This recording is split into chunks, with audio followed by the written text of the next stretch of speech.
ನಮಸ್ತೆ ವೀಕ್ಷಕರೇ, ನಾನು ಈ ದಿನ ಕುಕ್ಕರ್ನಲ್ಲಿ ತುಂಬ ಸುಲಭವಾಗಿ ಮೊಟ್ಟೆ ಇಲ್ಲದೆ ರೆಡ್ ವೆಲ್ವೆಟ್ ಕೇಕ್ ಯಾವ ರೀತಿ ಮಾಡೋದು ಅಂತ ತೋರಿಸ್ಕೊಡ್ತಾ ಇದ್ದೀನಿ. ತುಂಬಾ ಸಾಫ್ಟಾಗಿ ಕೇಕ್ ಇರುತ್ತೆ, ಹಾಗೆ ತುಂಬಾ ರುಚಿಯಾಗಿರುತ್ತೆ. ಈಗ ನೋಡಿ, ರೆಡ್ ವೆಲ್ವೆಟ್ ಕೇಕ್ನ ಚಾಕುವಲ್ಲಿ ಕಟ್ ಮಾಡ್ಕೊಳ್ತಾ ಇದ್ದೀನಿ. ಎಷ್ಟು ಸಾಫ್ಟಾಗಿ ಕಟ್ ಆಗ್ತಾ ಇದೆ ಅಂತ ಗೊತ್ತಾಗ್ತಾ ಇದೆ. ಹಾಗೆ ಬೇಕರಿಯಲ್ಲಿ ಯಾವ ರೀತಿ ರೆಡ್ ವೆಲ್ವೆಟ್ ಕೇಕ್ ಇರುತ್ತೆ ಅದೇ ರೀತಿಯಲ್ಲಿರುತ್ತೆ ಮತ್ತು ಅಷ್ಟೇ ರುಚಿಯಾಗಿರುತ್ತೆ. ಹಾಗೆ ನಿಮಗೆ ಈ ವಿಡಿಯೋ ಇಷ್ಟ ಆದರೆ ಪ್ಲೀಸ್ ವಿಡಿಯೋನ ಲೈಕ್ ಮಾಡಿ ಮತ್ತು ಚಾನಲ್ಗೆ ಸಬ್ಸ್ಕ್ರೈಬ್ ಮಾಡಿ. ಈಗ ಕುಕ್ಕರ್ನಲ್ಲಿ ರೆಡ್ ವೆಲ್ವೆಟ್ ಕೇಕ್ ಯಾವ ರೀತಿ ಮಾಡೋದು ಅಂತ ನೋಡ್ಕೊಳ್ಳೋಣ ಬನ್ನಿ. ಮೊದಲು ಒಂದು ಕುಕ್ಕರ್ಗೆ ಸ್ವಲ್ಪ ಎಣ್ಣೆ ಹಾಕಿ ಸ್ಪ್ರೆಡ್ ಮಾಡ್ಕೊಳ್ತಾ ಇದ್ದೀನಿ. ನಂತರ ಒಂದು ಬೇಕಿಂಗ್ ಪೇಪರ್ ಹಾಕ್ಕೊಳ್ತಾ ಇದ್ದೀನಿ. ಅಕಸ್ಮಾತ್ ಮನೆಯಲ್ಲಿ ಬೇಕಿಂಗ್ ಪೇಪರ್ ಇಲ್ಲ ಅಂತ ಅಂದರೆ ಕುಕ್ಕರ್ಗೆ ಎಣ್ಣೆ ಸ್ಪ್ರೆಡ್ ಮಾಡಾದ್ಮೇಲೆ ಸ್ವಲ್ಪ ಮೈದಾ ಹಿಟ್ಟಿನಲ್ಲಿ ಸ್ಪ್ರಿಂಕಲ್ ಮಾಡ್ಕೊಳ್ಳಿ. ಈಗ ಬೇಕಿಂಗ್ ಪೇಪರ್ಗೆ ಸ್ವಲ್ಪ ಎಣ್ಣೆ ಹಾಕಿ ಸ್ಪ್ರೆಡ್ ಮಾಡ್ಕೊಳ್ತಾ ಇದ್ದೀನಿ. ಈಗ ನೋಡಿ, ಕೇಕ್ ಮಾಡಲಿಕ್ಕೆ ಕುಕ್ಕರ್ನ ರೆಡಿ ಮಾಡಿ ಇಟ್ಕೊಂಡಿದ್ದೀನಿ. ಇದೇ ಸಮಯದಲ್ಲಿ ಕೇಕ್ ಬ್ಯಾಟರ್ ಯಾವ ರೀತಿ ಮಾಡೋದು ಅಂತ ತೋರಿಸ್ಕೊಡ್ತಾ ಇದ್ದೀನಿ. ನಾನಿಲ್ಲಿ ಕೇಕ್ ಬ್ಯಾಟರ್ ಮಾಡಲಿಕ್ಕೆ ಅಳತೆ ಕಪ್ ಉಪಯೋಗಿಸ್ತಾ ಇಲ್ಲ, ಬದಲಾಗಿ ಸಣ್ಣದಾದ ಸ್ಟೀಲ್ ಗ್ಲಾಸ್ನಲ್ಲಿ ಯಾವ ರೀತಿ ಅಳತೆ ತಗೊಳ್ಳೋದು ಅಂತ ತೋರಿಸ್ಕೊಡ್ತಾ ಇದ್ದೀನಿ.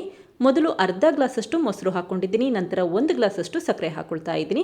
ಈಗ ಚೆನ್ನಾಗಿ ಮಿಕ್ಸ್ ಮಾಡ್ಕೊಳ್ತಾ ಇದ್ದೀನಿ. ಸಕ್ಕರೆ ಮೊಸರಲ್ಲಿ ಕರಗಬೇಕು, ಅಲ್ಲಿವರೆಗೂ 1 ನಿಮಿಷ ಮಿಕ್ಸ್ ಮಾಡ್ಕೋಬೇಕಾಗತ್ತೆ. ಈಗ ಸಕ್ಕರೆ ಮೊಸರಲ್ಲಿ ಕರಗಿದೆ. ನಂತರ ಅರ್ಧ ಗ್ಲಾಸಷ್ಟು ಸೂರ್ಯಕಾಂತಿ ಎಣ್ಣೆ ಹಾಕ್ಕೊಳ್ತಾ ಇದ್ದೀನಿ. ನೀವಿಲ್ಲಿ ಎಣ್ಣೆ ಬದಲಾಗಿ ಬೆಣ್ಣೆ ಅಥವಾ ತುಪ್ಪ ಕೂಡ ಉಪಯೋಗಿಸಬಹುದು. ಈಗ ಮತ್ತೆ ಒಂದು ಅರ್ಧ ನಿಮಿಷ ಮಿಕ್ಸ್ ಮಾಡ್ಕೋಬೇಕಾಗತ್ತೆ. ಎಣ್ಣೆ ಮೊಸರಲ್ಲಿ ಬೆರೆಬೇಕು, ಅದಕ್ಕೋಸ್ಕರ ಒಂದು ಅರ್ಧ ನಿಮಿಷ ಮಿಕ್ಸ್ ಮಾಡಿಟ್ಕೊಂಡ್ರೆ ಸಾಕು. ಈಗ ನೋಡಿ, ಎಣ್ಣೆ ಮತ್ತು ಮೊಸರು ಚೆನ್ನಾಗಿ ಬೆರ್ತಿದೆ. ಈ ರೀತಿಯಾಗಿದ್ದರೆ ಸಾಕು. ಮನೆಯಲ್ಲಿ ಟೀ ಅಥವಾ ಕಾಫಿ ಕುಡಿಲಿಕ್ಕೆ ಅಂತ ಸಣ್ಣದಾದ ಸ್ಟೀಲ್ ಗ್ಲಾಸ್ ಇಟ್ಟಿರ್ತೀರಲ್ಲ, ಆ ಗ್ಲಾಸ್ನಲ್ಲಿ ಅಳತೆ ತಗೊಳ್ಳಿ, ಆವಾಗ ಕೇಕ್ ಕರೆಕ್ಟಾಗಿ ಬರುತ್ತೆ. ಈಗ 2 ಗ್ಲಾಸಷ್ಟು ಮೈದಾ ಹಿಟ್ಟು ಹಾಕ್ಕೊಂಡು ಮತ್ತೆ ಮಿಕ್ಸ್ ಮಾಡ್ಕೊಳ್ತಾ ಇದ್ದೀನಿ. ಮಿಕ್ಸ್ ಮಾಡಬೇಕಾದ್ರೆ ಈ ರೀತಿ ಒಂದೇ ಡೈರೆಕ್ಷನಲ್ಲಿ ಮಿಕ್ಸ್ ಮಾಡ್ಕೊಳ್ತಾ ಬನ್ನಿ, ಆವಾಗ ಕೇಕ್ ಬ್ಯಾಟರಲ್ಲಿ ಗಂಟುಗಳಾಗೋದಿಲ್ಲ. 2 ಗ್ಲಾಸಷ್ಟು ಮೈದಾ ಹಿಟ್ಟಿಗೆ 1 ಗ್ಲಾಸಷ್ಟು ಸಕ್ಕರೆ ಹಾಕಿದ್ರೆ ಸಾಕು. ಕೇಕಲ್ಲಿ ಸಿಹಿ ಪ್ರಮಾಣ ಕರೆಕ್ಟಾಗಿರುತ್ತೆ. ಈ ರೀತಿ ಒಂದ್ಸರಿ ಮಿಕ್ಸ್ ಮಾಡಿ ಇಟ್ಕೊಂಡ್ರೆ ಸಾಕಾಗುತ್ತೆ.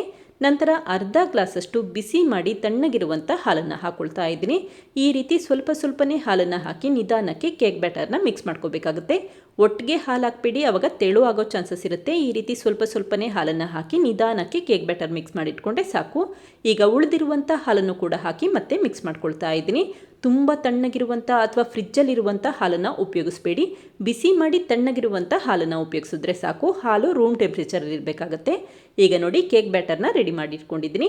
ನಂತರ ಒಂದು ಜರಡಿ ಇಟ್ಟಿದ್ದೀನಿ. ಹಾಗೆ 1/4 ಟೀ ಸ್ಪೂನಷ್ಟು ಅಡುಗೆ ಸೋಡಾ ಅಥವಾ ಬೇಕಿಂಗ್ ಸೋಡಾ ಹಾಕ್ಕೊಳ್ತಾ ಇದ್ದೀನಿ. ಹಾಗೆ 3/4 ಟೀ ಸ್ಪೂನಷ್ಟು ಬೇಕಿಂಗ್ ಪೌಡರ್ ಹಾಕ್ಕೊಂಡಿದ್ದೀನಿ. ನಂತರ ಅರ್ಧ ಟೀ ಸ್ಪೂನಷ್ಟು ಕೊಕೊವಾ ಪೌಡರ್ ಹಾಕಿ ಈ ರೀತಿ ಜರಡಿ ಮಾಡ್ಕೊಳ್ತಾ ಇದ್ದೀನಿ. ಅಕಸ್ಮಾತ್ ಬೇಕಿಂಗ್ ಪೌಡರ್ ಮತ್ತು ಸೋಡಾದಲ್ಲಿ ಸಣ್ಣ ಪುಟ್ಟ ಗಂಟುಗಳಿದ್ರೆ ಅದೆಲ್ಲ ಹೊರಟೋಗುತ್ತೆ ಅಂತಷ್ಟೇ. ಈ ರೀತಿ ಜರಡಿ ಮಾಡಿದ ನಂತರ ಮತ್ತೆ 1-2 ಸರಿ ಮಿಕ್ಸ್ ಮಾಡ್ಕೊಳ್ತಾ ಇದ್ದೀನಿ. ಹಾಗೆ ಸೋಡಾ ಮತ್ತು ಬೇಕಿಂಗ್ ಪೌಡರ್ ಹಾಕಾದ್ಮೇಲೆ ತುಂಬ ಸಮಯ ಮಿಕ್ಸ್ ಮಾಡ್ತಾನೇ ಇರಬೇಡಿ. ಈ ರೀತಿ 1-2 ಸರಿ ಮಿಕ್ಸ್ ಮಾಡಿ ಇಟ್ಕೊಂಡ್ರೆ ಸಾಕು. ಇದಕ್ಕೀಗ 2 ಹನಿಯಷ್ಟು ರೆಡ್ ಫುಡ್ ಕಲರ್ ಹಾಕ್ಕೊಳ್ತಾ ಇದ್ದೀನಿ. ನಾವಿಲ್ಲಿ ರೆಡ್ ವೆಲ್ವೆಟ್ ಕೇಕ್ ಮಾಡ್ತಾ ಇರೋದ್ರಿಂದ ಈ ರೀತಿ ಕೆಂಪು ಬಣ್ಣದ ಫುಡ್ ಕಲರ್ ಉಪಯೋಗಿಸಬೇಕಾಗತ್ತೆ. ಹಾಗೆ ಮನೆಯಲ್ಲಿ ಈ ರೀತಿ ಕೆಂಪು ಬಣ್ಣದ ಫುಡ್ ಕಲರ್ ಇಲ್ಲ ಅಂತಂದರೆ 1-2 ಟೀ ಸ್ಪೂನಷ್ಟು ಬೀಟ್ರೂಟ್ ರಸ ಕೂಡ ಉಪಯೋಗಿಸಬಹುದು, ಆವಾಗ ಕೂಡ ಒಂದು ಒಳ್ಳೆ ಬಣ್ಣ ಬರುತ್ತೆ. ಈ ರೀತಿ ಮಿಕ್ಸ್ ಮಾಡಿದ ನಂತರ 3/4 ಟೀ ಸ್ಪೂನಷ್ಟು ವೆನಿಲಾ ಎಸೆನ್ಸ್ ಹಾಕಿ ಮತ್ತೆ ಒಂದ್ಸರಿ ಮಿಕ್ಸ್ ಮಾಡ್ಕೊಳ್ತಾ ಇದ್ದೀನಿ. ವೆನಿಲಾ ಎಸೆನ್ಸ್ ಹಾಕೋದ್ರಿಂದ ಕೇಕಲ್ಲಿ ಒಂದೊಳ್ಳೆ ಫ್ಲೇವರ್ ಬರುತ್ತೆ ಅಂತಷ್ಟೇ.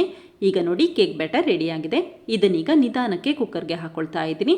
ನೋಡಿ, ಕೇಕ್ ಬ್ಯಾಟರಲ್ಲಿ ಎಲ್ಲೂ ಕೂಡ ಗಂಟುಗಳಾಗಿಲ್ಲ ಮತ್ತು ದೋಸೆ ಹಿಟ್ಟಿರುತ್ತಲ್ಲ ಆ ಕನ್ಸಿಸ್ಟೆನ್ಸಿಯಲ್ಲಿ ಕೇಕ್ ಬ್ಯಾಟರ್ ಮಾಡಿ ಇಟ್ಕೊಂಡ್ರೆ ಸಾಕು. ಈ ರೀತಿ ಕೇಕ್ ಬ್ಯಾಟರ್ನ ಕುಕ್ಕರ್ಗೆ ಹಾಕಿದ ನಂತರ ಕುಕ್ಕರ್ನ 1-2 ಬಾರಿ ನೆಲಕ್ಕೆ ಟ್ಯಾಪ್ ಮಾಡ್ಕೋಬೇಕಾಗತ್ತೆ. ಕೇಕ್ ಬ್ಯಾಟರಲ್ಲಿ ಏರ್ ಬಬಲ್ಸ್ ಇದ್ದರೆ ಅದೆಲ್ಲ ಹೊರಟೋಗುತ್ತೆ ಅಂತಷ್ಟೇ. ಇದೇ ಸಮಯದಲ್ಲಿ ಒಂದು ಗಟ್ಟಿಯಾದ ತವನ ಬಿಸಿ ಮಾಡಲಿಕ್ಕೆ ಇಟ್ಟಿದ್ದೀನಿ. ತವ ಬಿಸಿಯಾದ ನಂತರ ಅಷ್ಟೇ ಈ ರೀತಿ ಕುಕ್ಕರ್ನ ತವ ಮೇಲ್ಭಾಗಕ್ಕೆ ಇಟ್ಕೊಳ್ತಾ ಇದ್ದೀನಿ. ಈಗ ಗ್ಯಾಸ್ಕೆಟ್ ಹಾಕಿರುವಂಥ ಲಿಡ್ಡಿಂದ ಕ್ಲೋಸ್ ಮಾಡ್ಕೊಳ್ತಾ ಇದ್ದೀನಿ. ನಂತರ ಊರಿನ ಲೋ ಫ್ಲೇಮಲ್ಲಿ ಇಟ್ಕೊಂಡು 30-35 ನಿಮಿಷ ಲೋ ಫ್ಲೇಮಲ್ಲಿ ಬೇಲಿಕ್ಕೆ ಇಡ್ತಾ ಇದ್ದೀನಿ. ಆದಷ್ಟು ಸಣ್ಣ ಉರಿಯಲ್ಲಿ ಬೇಲಿಕ್ಕೆ ಇಟ್ಕೊಳ್ಳಿ. ಈಗ 35 ನಿಮಿಷ ಆಗಿದೆ. ಈ ರೀತಿ ಒಂದು ಟೂತ್ ಪಿಕ್ ಹಾಕಿದ್ರೆ ಕೇಕ್ ಅಂಟಲಿಲ್ಲ ಅಂತ ಅಂದರೆ ಚೆನ್ನಾಗಿ ಬೆಂದಿದೆ ಅಂತ ಅರ್ಥ.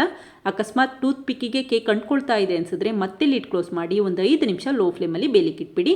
ಕೇಕ್ ತಣ್ಣಗಾದ ನಂತರ ಅಷ್ಟೇ ಈ ರೀತಿ ಚಾಕುವಿಂದ ಎಡ್ಜಸ್ನ ಬಿಡಿಸ್ಕೊಳ್ತಾ ಇದ್ದೀನಿ. ನಂತರ ನಿಧಾನಕ್ಕೆ ಕುಕ್ಕರ್ನ ಉಲ್ಟಾ ಮಾಡ್ಕೊಳ್ತಾ ಇದ್ದೀನಿ. ನೋಡಿ, ಎಷ್ಟು ಸುಲಭವಾಗಿ ಕೇಕ್ನ ಕುಕ್ಕರಿಂದ ತೆಗೆದಿಟ್ಕೋಬಹುದು ಅಂತ ಗೊತ್ತಾಗ್ತಾ ಇದೆ. ಹಾಗೆ ಕೇಕ್ ಹಿಂಭಾಗ ಕೂಡ ಚೆನ್ನಾಗಿ ಬೆಂದಿದೆ. ಈ ರೀತಿ ಬಂದಿದ್ರೆ ಸಾಕು. ಈಗ ಕೇಕ್ನ ಒಂದು ಪ್ಲೇಟ್ ಮೇಲೆ ತೆಗೆದಿಟ್ಕೊಂಡಿದ್ದೀನಿ. ನಂತರ ಈ ಕೇಕ್ ಮೇಲ್ಭಾಗದ ಲೇಯರ್ನ ಸ್ವಲ್ಪ ಕಟ್ ಮಾಡ್ಕೊಳ್ತಾ ಇದ್ದೀನಿ. ಒಂದೇ ಸಮ ಇರಲಿ ಅಂತಷ್ಟೇ ಈ ರೀತಿ ಕಟ್ ಮಾಡ್ಕೊಳ್ತಾ ಇದ್ದೀನಿ.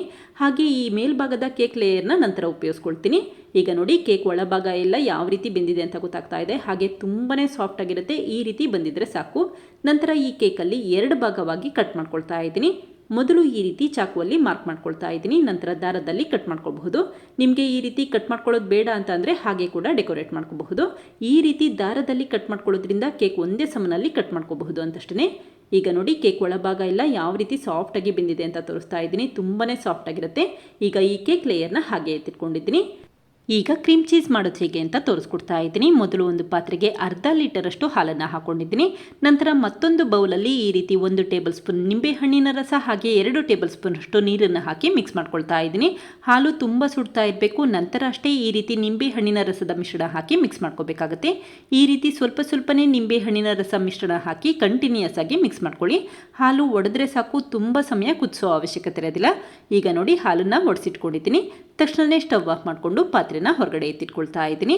ನಂತರ ಮತ್ತೊಂದು ಬೌಲ್ ಮೇಲೆ ಈ ರೀತಿ ಜರಡಿ ಇಟ್ಕೊಳ್ತಾ ಇದ್ದೀನಿ. ಹಾಗೆ ಜರಡಿಯ ಮೇಲ್ಭಾಗಕ್ಕೆ ಬಿಳಿ ಬಟ್ಟೆನ ಹಾಕಿಟ್ಕೊಂಡಿದ್ದೀನಿ. ಈಗ ಒಡೆದಿರುವಂಥ ಹಾಲನ್ನು ನಿಧಾನಕ್ಕೆ ಶೋಧಿಸ್ಕೊಳ್ತಾ ಇದ್ದೀನಿ. ನಂತರ 1 ಗ್ಲಾಸಷ್ಟು ತಣ್ಣೀರನ್ನು ಹಾಕ್ಕೊಳ್ತಾ ಇದ್ದೀನಿ. ಹಾಲಿನಲ್ಲಿ ನಿಂಬೆಹಣ್ಣಿನ ಫ್ಲೇವರ್ ಇರುತ್ತಲ್ಲ, ಅದೆಲ್ಲ ಹೊರಟೋಗುತ್ತೆ ಅಂತಷ್ಟೇ. ಈಗ ನಿಧಾನಕ್ಕೆ 1 ಸ್ಪೂನಲ್ಲಿ ಪ್ರೆಸ್ ಮಾಡ್ಕೊಳ್ತಾ ಇದ್ದೀನಿ. ನೀರಿನಂಶ ಇರುತ್ತಲ್ಲ, ಅದೆಲ್ಲ ಹೋಗಬೇಕು. ಅದಕ್ಕೋಸ್ಕರ ಈ ರೀತಿ ಪ್ರೆಸ್ ಮಾಡಿ ಇಟ್ಕೊಂಡ್ರೆ ಸಾಕು. ಈಗ ಒಡೆದಿರುವಂಥ ಹಾಲನ್ನು ಈ ರೀತಿ ಮಿಕ್ಸಿ ಜಾರ್ಗೆ ಹಾಕ್ಕೊಳ್ತಾ ಇದ್ದೀನಿ. ಬಿಸಿ ಇರಬೇಕಾದ್ರೆ ಈ ರೀತಿ ಮಿಕ್ಸಿ ಜಾರ್ಗೆ ಹಾಕೊಳ್ಳಿ, ತಣ್ಣಗಾಗೋ ಅವಶ್ಯಕತೆ ಇರೋದಿಲ್ಲ. ನಂತರ 2 ಟೀ ಸ್ಪೂನಷ್ಟು ಸಕ್ಕರೆ ಹಾಕ್ಕೊಳ್ತಾ ಇದ್ದೀನಿ. ನಿಮಗೆ ಕ್ರೀಮ್ ಚೀಸಲ್ಲಿ ಸಿಹಿ ಅಂಶ ಜಾಸ್ತಿ ಬೇಕು ಅಂತ ಅಂದರೆ ಸಕ್ಕರೆ ಕೂಡ ಜಾಸ್ತಿ ಮಾಡ್ಕೊಳ್ಳಿ. ಹಾಗೆ 1 ಟೇಬಲ್ ಸ್ಪೂನಷ್ಟು ತಣ್ಣಗಿರುವಂಥ ಹಾಲನ್ನು ಹಾಕಿ ನುಣ್ಣಗೆ ರುಬ್ಬಿಟ್ಕೊಂಡಿದ್ದೀನಿ. ಆದಷ್ಟು ನುಣ್ಣಗೆ ರುಬ್ಬಿಟ್ಕೋಬೇಕಾಗುತ್ತೆ. ಈಗ ಕ್ರೀಮ್ ಚೀಸ್ ರೆಡಿಯಾಗಿದೆ. ಇದನ್ನೀಗ ಮತ್ತೊಂದು ಬೌಲ್ಗೆ ಎತ್ತಿಟ್ಕೊಳ್ತಾ ಇದ್ದೀನಿ. ಈ ರೀತಿ ಕೇವಲ ಅರ್ಧ ಲೀಟರಷ್ಟು ಹಾಲಿನಲ್ಲಿ ಮನೆಯಲ್ಲೇ ಸುಲಭವಾಗಿ ಕ್ರೀಮ್ ಚೀಸ್ ಮಾಡ್ಕೋಬಹುದು. ಅಂಗಡಿಯಲ್ಲಿ ತರಿಸೋ ಅವಶ್ಯಕತೆ ಇರೋದಿಲ್ಲ. ಈಗ ಮತ್ತೊಂದು ಬೌಲ್ಗೆ 1 ಗ್ಲಾಸಷ್ಟು ವಿಪಿಂಗ್ ಕ್ರೀಮ್ ಪೌಡರ್ ಹಾಕೊಂಡಿದ್ದೀನಿ. ಹಾಗೆ 3/4 ಗ್ಲಾಸಷ್ಟು ತುಂಬ ತಣ್ಣಗಿರುವಂಥ ಮತ್ತು ಫ್ರಿಜ್ಜಲ್ಲಿರುವಂಥ ಹಾಲನ್ನು ಹಾಕಿ ವಿಸ್ಕ್ ಮಾಡ್ಕೊಳ್ತಾ ಇದ್ದೀನಿ. 15ರಿಂದ 20 ನಿಮಿಷ ವಿಸ್ಕ್ ಮಾಡಿ ಇಟ್ಕೊಂಡ್ರೆ ಸಾಕು, ಬೇಗ ಗಟ್ಟಿಯಾಗಲಿಕ್ಕೆ ಶುರುವಾಗುತ್ತೆ. ಹಾಗೆ ವಿಪಿಂಗ್ ಕ್ರೀಮ್ ಪೌಡರಲ್ಲಿ ಸಕ್ಕರೆ ಪುಡಿ ಮತ್ತು ವೆನಿಲಾ ಎಸೆನ್ಸ್ ಎಲ್ಲ ಹಾಕಿರೋದ್ರಿಂದ ಮತ್ತೆ ಸಕ್ಕರೆ ಪುಡಿ ಹಾಕೋ ಅವಶ್ಯಕತೆ ಇರೋದಿಲ್ಲ. ಕೇವಲ ತುಂಬ ತಣ್ಣಗಿರುವಂಥ ಹಾಲನ್ನು ಹಾಕಿ ವಿಸ್ಕ್ ಮಾಡಿ ಇಟ್ಕೊಂಡ್ರೆ ಸಾಕು. ಈ ರೀತಿ ಸ್ಟಿಫ್ ಪಿಕ್ ಫಾರ್ಮ್ ಬಂದಿದ್ರೆ ಸಾಕು. ಹಾಗೆ ಬೌಲ್ನ ಉಲ್ಟಾ ಮಾಡಿದ್ರೆ ಕ್ರೀಮ್ ಬೀಳಿಲ್ಲ ಅಂತ ಅಂದರೆ ಕ್ರೀಮ್ ಗಟ್ಟಿಯಾಗಿದೆ ಅಂತ ಅರ್ಥ. ಈಗ ಒಂದ್ಸರಿ ಮಿಕ್ಸ್ ಮಾಡ್ಕೊಳ್ತಾ ಇದ್ದೀನಿ. ಈಗ ಮೊದಲೇ ಮಾಡಿಟ್ಟಿರುವಂಥ ಕ್ರೀಮ್ ಚೀಸ್ನ ಈ ಸಮಯದಲ್ಲಿ ಹಾಕಿ ಮಿಕ್ಸ್ ಮಾಡ್ಕೋಬೇಕಾಗತ್ತೆ. ಈ ರೀತಿ ಕ್ರೀಮ್ ಚೀಸ್ ಹಾಕೋದು ಆಪ್ಷನಲ್. ಯಾವಾಗಲೂ ಅಷ್ಟೇ ರೆಡ್ ವೆಲ್ವೆಟ್ ಕೇಕ್ ಮಾಡಬೇಕಾದ್ರೆ ಈ ರೀತಿ ವಿಪಿಂಗ್ ಕ್ರೀಮ್ಗೆ ಸ್ವಲ್ಪ ಕ್ರೀಮ್ ಚೀಸ್ ಹಾಕಿ ಮಿಕ್ಸ್ ಮಾಡ್ಕೊಳ್ತಾರೆ. ಅದಕ್ಕೋಸ್ಕರ ಅಷ್ಟೇ ಮಾಡಿಟ್ಕೊಂಡಿದ್ದೀನಿ. ಬೇಡ ಅನ್ಸಿದ್ರೆ ನೀವಿಲ್ಲಿ ವಿಪಿಂಗ್ ಕ್ರೀಮಲ್ಲೇ ಡೆಕೋರೇಟ್ ಮಾಡ್ಕೋಬಹುದು, ಅಥವಾ ವಿಪಿಂಗ್ ಕ್ರೀಮ್ ಇಲ್ಲ ಅಂತಂದರೆ ಕ್ರೀಮ್ ಚೀಸ್ನಲ್ಲೇ ಕೇಕ್ ಮೇಲೆ ಡೆಕೋರೇಟ್ ಮಾಡ್ಕೋಬಹುದು. ಈಗ ಒಂದು ಬೌಲ್ಗೆ 1 ಟೀ ಸ್ಪೂನಷ್ಟು ಸಕ್ಕರೆ ಹಾಕೊಂಡಿದ್ರೆ 1/4 ಕಪ್ಪಷ್ಟು ನೀರನ್ನು ಹಾಕಿ ಮಿಕ್ಸ್ ಮಾಡ್ಕೊಳ್ತಾ ಇದ್ದೀನಿ. ಸಕ್ಕರೆ ಕರಗಿದ್ರೆ ಸಾಕು, ತಕ್ಷಣವೇ ಬೌಲ್ನ ಹಾಗೆ ಎತ್ತಿಟ್ಕೊಳ್ಳಿ. ನಂತರ ಒಂದು ಪ್ಲೇಟ್ ಮೇಲೆ ಕೇಕ್ ಲೇಯರ್ನ ಜೋಡಿಸ್ಕೊಳ್ತಾ ಇದ್ದೀನಿ. ಹಾಗೆ ಸಕ್ಕರೆ ನೀರನ್ನು ಈ ರೀತಿ ಎಲ್ಲ ಕಡೆ ಸ್ಪ್ರೆಡ್ ಮಾಡ್ಕೊಳ್ತಾ ಬನ್ನಿ. ಸಕ್ಕರೆ ನೀರು ಹಾಕೋದ್ರಿಂದ ಕೇಕ್ ಡ್ರೈ ಆಗಿರೋದಿಲ್ಲ ಮತ್ತು ಮಾಯ್ಸ್ಟ್ ಆಗಿರುತ್ತೆ, ಹಾಗೆ ತುಂಬಾ ರುಚಿಯಾಗಿರುತ್ತೆ ಅಂತಷ್ಟೇ. ಈಗ ಒಂದು ಪೈಪಿಂಗ್ ಬ್ಯಾಗಿಗೆ ಮೊದಲೇ ಮಾಡಿಟ್ಟಿರುವಂಥ ಕ್ರೀಮ್ನ ತೆಗೆದಿಟ್ಕೊಳ್ತಾ ಇದ್ದೀನಿ. ಹಾಗೆ ಕ್ರೀಮ್ ತುಂಬ ಗಟ್ಟಿಯಾಗಿರಬೇಕು ಅಂತಂದರೆ ಫ್ರೀಸರಲ್ಲಿ 10 ನಿಮಿಷ ಸೆಟ್ ಆಗಲಿಕ್ಕೆ ಹಾಗೆ ಇಟ್ಬಿಡಿ. ಆವಾಗ ಚೆನ್ನಾಗಿ ಗಟ್ಟಿಯಾಗುತ್ತೆ. ನಂತರ ಅಷ್ಟೇ ಕೇಕ್ ಮೇಲೆ ಈ ರೀತಿ ಸ್ಪ್ರೆಡ್ ಮಾಡ್ಕೊಳ್ತಾ ಬನ್ನಿ. ಈಗ ಮೊದಲೇ ಮಾಡಿಟ್ಟಿರುವಂಥ ಕ್ರೀಮ್ನ ಈ ರೀತಿ ಕೇಕ್ ಮೇಲೆ ಸ್ಪ್ರೆಡ್ ಮಾಡ್ಕೊಳ್ತಾ ಇದ್ದೀನಿ. ನಿಮಗೆ ಎಷ್ಟು ಪ್ರಮಾಣದಲ್ಲಿ ಬೇಕು ಅಷ್ಟು ಪ್ರಮಾಣದಲ್ಲಿ ಕ್ರೀಮ್ನ ಸ್ಪ್ರೆಡ್ ಮಾಡ್ಕೋಬಹುದು. ಇಷ್ಟೇ ಪ್ರಮಾಣದಲ್ಲಿ ಉಪಯೋಗಿಸಬೇಕು ಅಂತೇನಿಲ್ಲ. ನಾನಿಲ್ಲಿ ಸ್ವಲ್ಪ ತೆಳುವಾಗಿ ಸ್ಪ್ರೆಡ್ ಮಾಡಿ ಇಟ್ಕೊಂಡಿದ್ದೀನಿ. ನಂತರ ಮತ್ತೊಂದು ಕೇಕ್ ಲೇಯರ್ನ ಈ ರೀತಿ ಉಲ್ಟಾ ಮಾಡಿ ಜೋಡಿಸ್ಕೊಳ್ತಾ ಇದ್ದೀನಿ. ಒಂದೇ ಸಮನಲ್ಲಿ ಕೇಕ್ ಇರಲಿ ಅಂತಷ್ಟೇ ಉಲ್ಟಾ ಮಾಡಿ ಜೋಡಿಸಿಟ್ಕೊಂಡಿದ್ದೀನಿ. ಹಾಗೆ ಮೊದಲೇ ಮಾಡಿಟ್ಟಿರುವಂಥ ಸಕ್ಕರೆ ನೀರನ್ನು ಮತ್ತೆ ಎಲ್ಲ ಕಡೆ ಸ್ಪ್ರೆಡ್ ಮಾಡ್ಕೊಳ್ತಾ ಇದ್ದೀನಿ. ಈ ರೀತಿ ಎಲ್ಲ ಕಡೆ ಸಕ್ಕರೆ ನೀರನ್ನು ಸ್ಪ್ರೆಡ್ ಮಾಡ್ಕೊಳ್ತಾ ಬನ್ನಿ. ಆವಾಗ ಕೇಕ್ ತುಂಬಾ ಮಾಯ್ಸ್ಟ್ ಆಗಿರುತ್ತೆ, ಹಾಗೆ ತುಂಬಾ ರುಚಿಯಾಗಿರುತ್ತೆ. ಈಗ ಮತ್ತೆ ಉಳಿದಿರುವಂಥ ಕ್ರೀಮಿಂದ ಈ ರೀತಿ ಕೇಕ್ ಮೇಲೆ ಸ್ಪ್ರೆಡ್ ಮಾಡ್ಕೊಳ್ತಾ ಇದ್ದೀನಿ. ಒಂದೇ ಸಮನಲ್ಲಿ ಸ್ಪ್ರೆಡ್ ಮಾಡ್ಕೊಳ್ತಾ ಬನ್ನಿ. ಆವಾಗ ಕೇಕ್ ನೋಡಲಿಕ್ಕೂ ಕೂಡ ತುಂಬ ಚೆನ್ನಾಗಿ ಕಾಣಿಸ್ತಾ ಇರುತ್ತೆ. ಈಗ ಕೇಕ್ ಸುತ್ತ ಕೂಡ ಈ ವಿಪಿಂಗ್ ಕ್ರೀಮ್ನ ಸ್ಪ್ರೆಡ್ ಮಾಡ್ಕೊಳ್ತಾ ಇದ್ದೀನಿ. ನಿಮಗೆ ಎಷ್ಟು ದಪ್ಪನಲ್ಲಿ ಬೇಕು ಅಷ್ಟು ದಪ್ಪನಲ್ಲಿ ವಿಪಿಂಗ್ ಕ್ರೀಮ್ನ ಸ್ಪ್ರೆಡ್ ಮಾಡ್ಕೋಬಹುದು. ನಂತರ ಒಂದು ಟಿಶ್ಯೂ ಪೇಪರಲ್ಲಿ ಈ ಪ್ಲೇಟ್ನ ಕ್ಲೀನ್ ಮಾಡ್ಕೊಳ್ತಾ ಇದ್ದೀನಿ. ವಿಪಿಂಗ್ ಕ್ರೀಮ್ ಎಲ್ಲ ಕಡೆ ಹರಡಿರುತ್ತಲ್ಲ, ಅದಕ್ಕೋಸ್ಕರ ಟಿಶ್ಯೂ ಪೇಪರಲ್ಲಿ ಕ್ಲೀನ್ ಮಾಡ್ಕೊಳ್ಳಿ. ನಂತರ ಈ ಕೇಕ್ನ ಒಂದು 10 ನಿಮಿಷ ಫ್ರಿಜ್ಜಲ್ಲಿ ಸೆಟ್ ಆಗಲಿಕ್ಕೆ ಹಾಗೆ ಇಡ್ತಾ ಇದ್ದೀನಿ. ಈಗ ಮೊದಲೇ ತೆಗೆದಿಟ್ಟಂಥ ಈ ಕೇಕ್ ಪೀಸ್ನ ಈ ರೀತಿ ಪುಡಿ ಮಾಡಿ ಇಟ್ಕೊಳ್ತಾ ಇದ್ದೀನಿ. ತುಂಬ ನುಣ್ಣಗೆ ಪುಡಿ ಮಾಡೋ ಅವಶ್ಯಕತೆ ಇರೋದಿಲ್ಲ, ತರಿಯಾಗಿ ಪುಡಿ ಮಾಡಿಟ್ಕೊಳ್ಳಿ. ಅಥವಾ ಈ ರೀತಿ ಗ್ರೇಟರಲ್ಲಿ ಪುಡಿ ಮಾಡ್ಕೋಬಹುದು, ಅಥವಾ ಮಿಕ್ಸಿ ಜಾರಿನಲ್ಲಿ ಕೂಡ ತರಿಯಾಗಿ ಪುಡಿ ಮಾಡ್ಕೋಬಹುದು. ಹಾಗೆ ಒಂದು ಸಣ್ಣ ಕೇಕ್ ಪೀಸ್ನ ಹಾಗೆ ಎತ್ತಿಟ್ಕೊಂಡಿದ್ದೀನಿ. ಇದರಲ್ಲಿ ರೌಂಡ್ ಶೇಪಲ್ಲಿ ಕಟ್ ಮಾಡ್ಕೊಳ್ತಾ ಇದ್ದೀನಿ. ಕೇಕ್ ಮೇಲೆ ಡೆಕೋರೇಟ್ ಮಾಡಲಿಕ್ಕೆ ಉಪಯೋಗಿಸಬಹುದು ಅಂತಷ್ಟೇ. ನಿಮಗೆ ಯಾವ ರೀತಿ ಬೇಕು ಆ ಶೇಪಲ್ಲಿ ಕಟ್ ಮಾಡ್ಕೋಬಹುದು. ಈ ರೀತಿ ಸಣ್ಣದಾಗಿ ರೌಂಡ್ ಶೇಪಲ್ಲಿ ಕಟ್ ಮಾಡಿ ಇಟ್ಕೊಂಡ್ರೆ ಸಾಕು. ಈಗ ನೋಡಿ, ಎಲ್ಲ ಕೇಕ್ ಪೀಸ್ನು ಈ ರೀತಿ ರೌಂಡ್ ಶೇಪಲ್ಲಿ ಕಟ್ ಮಾಡಿ ಇಟ್ಕೊಂಡಿದ್ದೀನಿ. ಹಾಗೆ 10 ನಿಮಿಷ ಆದ ನಂತರ ಅಷ್ಟೇ ಕೇಕ್ನ ಈ ರೀತಿ ಫ್ರಿಜ್ಜಿಂದ ತೆಗೆದಿಟ್ಕೊಂಡಿದ್ದೀನಿ. ಈಗ ಕೇಕ್ ಪುಡಿಯಿಂದ ಈ ರೀತಿ ಕೇಕ್ ಸುತ್ತ ಡೆಕೋರೇಟ್ ಮಾಡ್ಕೊಳ್ತಾ ಇದ್ದೀನಿ. ನಿಮಗೆ ಯಾವ ರೀತಿ ಬೇಕೋ ಆ ರೀತಿ ಡೆಕೋರೇಟ್ ಮಾಡ್ಕೋಬಹುದು. ನಂತರ ಈ ರೀತಿ ಬಿಗಿಯಾಗಿ ಲೈಟಾಗಿ ಪ್ರೆಸ್ ಮಾಡ್ಕೊಳ್ತಾ ಬನ್ನಿ. ತುಂಬ ಪ್ರೆಸ್ ಮಾಡಬೇಡಿ, ಲೈಟಾಗಿ ಅಷ್ಟೇ ಪ್ರೆಸ್ ಮಾಡ್ಕೊಳ್ಳಿ. ಈಗ ಪ್ಲೇಟ್ನ ಒಂದ್ಸರಿ ಕ್ಲೀನ್ ಮಾಡಿ ಇಟ್ಕೊಂಡಿದ್ದೀನಿ. ನಂತರ ಉಳಿದಿರುವಂಥ ಕ್ರೀಮ್ನ ಈ ರೀತಿ ಪೈಪಿಂಗ್ ಬ್ಯಾಗಿಗೆ ತೆಗೆದಿಟ್ಕೊಂಡಿದ್ದೀನಿ. ಈ ಕ್ರೀಮ್ನ ಕೇಕ್ ಮೇಲೆ ಡೆಕೋರೇಟ್ ಮಾಡಲಿಕ್ಕೆ ಉಪಯೋಗಿಸಬಹುದು. ಹಾಗೆ ಕ್ರೀಮ್ ತುಂಬ ಗಟ್ಟಿಯಾಗಿರಬೇಕು ಅಂತಂದರೆ ಒಂದು 10 ನಿಮಿಷ ಫ್ರೀಝರಲ್ಲಿ ಇಟ್ಬಿಡಿ. ಆವಾಗ ತುಂಬಾ ಗಟ್ಟಿಯಾಗಿರುತ್ತೆ ಮತ್ತು ಕೇಕ್ ಮೇಲೆ ಡೆಕೋರೇಟ್ ಮಾಡಲಿಕ್ಕೂ ಕೂಡ ತುಂಬ ಸುಲಭ ಆಗುತ್ತೆ. ನಿಮಗೆ ಯಾವ ರೀತಿ ಬೇಕೋ ಆ ರೀತಿ ಡಿಸೈನ್ ಮಾಡ್ಕೋಬಹುದು. ಅಕಸ್ಮಾತ್ ಮನೆಯಲ್ಲಿ ಈ ರೀತಿ ನಾಸೆಲ್ ಇಲ್ಲ ಅಂತಂದರೆ ಒಂದು ಪೇಪರ್ ಕಪ್ನ ಕಟ್ ಮಾಡಿ ಕೂಡ ಡೆಕೋರೇಟ್ ಮಾಡ್ಕೋಬಹುದು, ಅಥವಾ ಸಿಂಪಲ್ ಆಗಿ ಈ ರೀತಿ ಕವರ್ಗೆ ಹಾಕಿ ಕೂಡ ಡೆಕೋರೇಟ್ ಮಾಡ್ಕೋಬಹುದು. ಈಗ ಮಧ್ಯಭಾಗಕ್ಕೆ ಒಂದು ಹಾರ್ಟ್ ಶೇಪಲ್ಲಿ ಡೆಕೋರೇಟ್ ಮಾಡ್ಕೊಳ್ತಾ ಇದ್ದೀನಿ. ಹಾಗೆ ಉಳಿದಿರುವಂಥ ಈ ಕೇಕ್ ಪುಡಿನ ಈ ರೀತಿ ಮಧ್ಯಭಾಗದಲ್ಲಿ ಸ್ಪ್ರೆಡ್ ಮಾಡ್ಕೊಳ್ತಾ ಇದ್ದೀನಿ. ಈಗ ಮೊದಲೇ ಕಟ್ ಮಾಡಿರುವಂಥ ಕೇಕ್ ಪೀಸಿಂದ ಈ ರೀತಿ ನಿಧಾನಕ್ಕೆ ಡೆಕೋರೇಟ್ ಮಾಡ್ಕೊಳ್ತಾ ಇದ್ದೀನಿ. ನಂತರ ಸ್ವಲ್ಪ ಸ್ಟಾರ್ ಕ್ಯಾಂಡಿ ಕೂಡ ಉಪಯೋಗಿಸ್ಕೊಳ್ತಾ ಇದ್ದೀನಿ. ಸ್ಟಾರ್ ಕ್ಯಾಂಡಿ ಇಲ್ಲಿ ಆಪ್ಷನಲ್, ನಾನಿಲ್ಲಿ ವಿಡಿಯೋಗೆ ಚೆನ್ನಾಗಿ ಕಾಣುತ್ತೆ ಅಂತಷ್ಟೇ ಉಪಯೋಗಿಸ್ಕೊಂಡಿದ್ದೀನಿ. ಈಗ ನೋಡಿ ಕೇಕ್ ರೆಡಿ ಆಗಿದೆ. ಈಗ ಈ ಕೇಕ್ನ 10 ನಿಮಿಷ ಫ್ರಿಜ್ಜಲ್ಲಿ ಸೆಟ್ ಆಗಲಿಕ್ಕೆ ಹಾಗೆ ಇಟ್ಟಿದ್ದೀನಿ. ಈಗ 10 ನಿಮಿಷ ಆಗಿದೆ. ನಂತರ ಅಷ್ಟೇ ಚಾಕುವಲ್ಲಿ ಕಟ್ ಮಾಡ್ಕೊಳ್ತಾ ಇದ್ದೀನಿ.